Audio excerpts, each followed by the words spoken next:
Hi guys, and welcome to my very first episode of Northern Pig.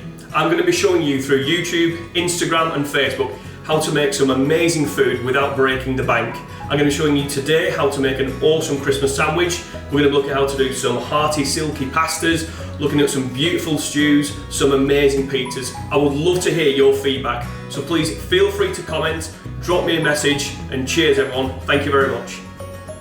Okay, so first part of the dish, we're going to look at making an amazing stuffing. So it's really important to work with a hot pan when you're doing anything like onions or certain vegetables.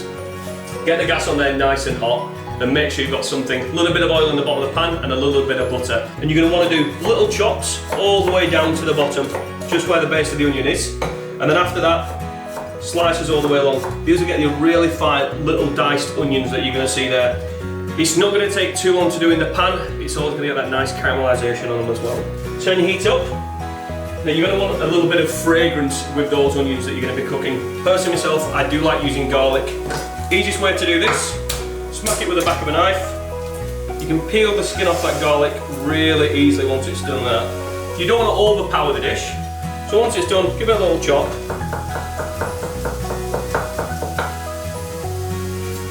And then stick that straight in the pan as well.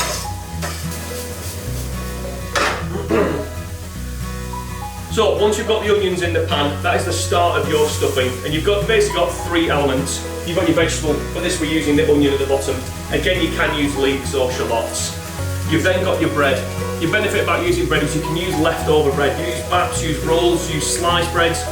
Put them in the blender, whiz them up and chuck them in the freezer so that in the way you're not wasting anything. And the third element that we use as well is some kind of herbs. Now I like using rosemary and thyme. A lot of people use bay leaves and sage leaves. I think they give a really nice herby quality without being a little bit too bitter as well.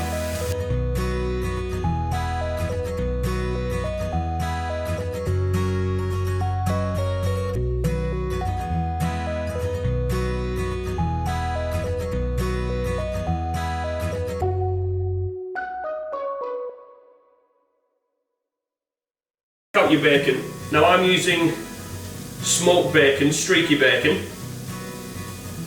Take it out and you want to get as much length out of that as possible, and the easiest way to do that is hold it at one end and then just brush with the back of your knife till it goes along. Do that 2 or 3 times. What it allows it to do, it gets a little bit thinner, so when it's cooking in the oven it gets really nice and crispy and the fat gets really crispy as well.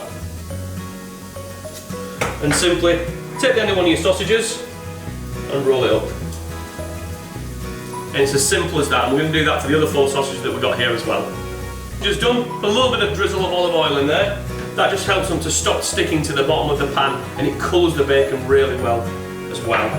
I like to just do now a little bit of rosemary and a little bit of thyme. Chuck that in on top.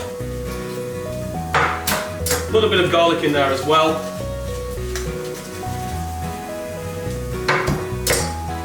So once you've got your tray of sausages ready, a little bit of rosemary, thyme, red wine and a little bit of garlic, pop it into your oven, middle shelf, 180 degrees, around 20 to 25 minutes, and we can leave them in there whilst we're preparing the rest of the meal. So whilst the pigs in blankets are now in the oven, they're going to be there for about 20 more minutes. We're going to start finishing off the stuffing that we're doing. So kettle boil. You want to stick in about 250 to 300 millilitres in a glass jug.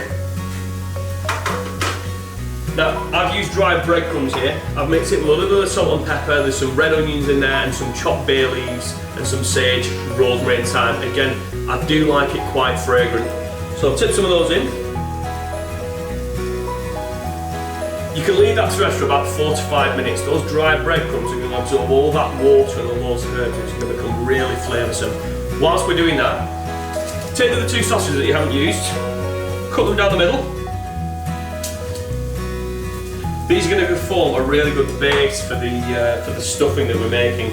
Simply just peel them out of the skin. Now if you go to your butchers, you can ask them just to do sausage meat for you, or most supermarkets now you can just buy sausage meat as it is without the skin on. Take it up and then just break it up with your fingers and plop it in.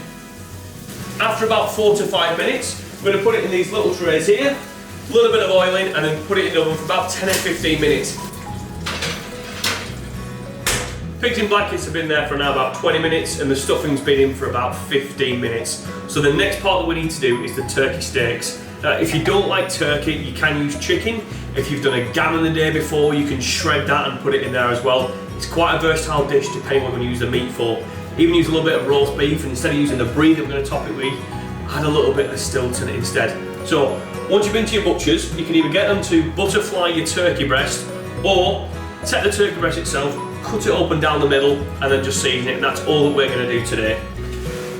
We've got the pan at the back. Again, we want a little bit of heat in this. What we want to do, because this turkey steaks are so thin, we want to get a nice crisp charring on top of it and just cooked in the middle. Then we're going to stick the brie on top of that so it melts, which is going to be a really sumptuous piece of meat. So once you've seasoned the turkey, take it, the first turkey breast, and lay it away from you.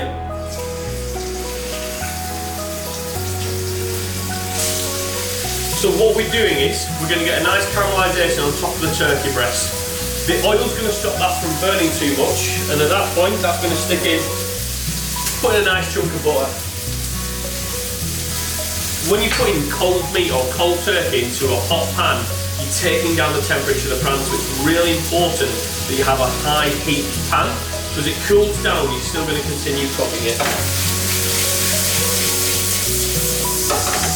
So, once the turkey breasts are nearly done, you've got that nice little bit of golden and browning and the char on the outside, that's packed full of flavour. Put it into another tray. So, once it's in a pan like this, take your brie, nice big chunks that you want on this, and you're just going to stick it on top like that.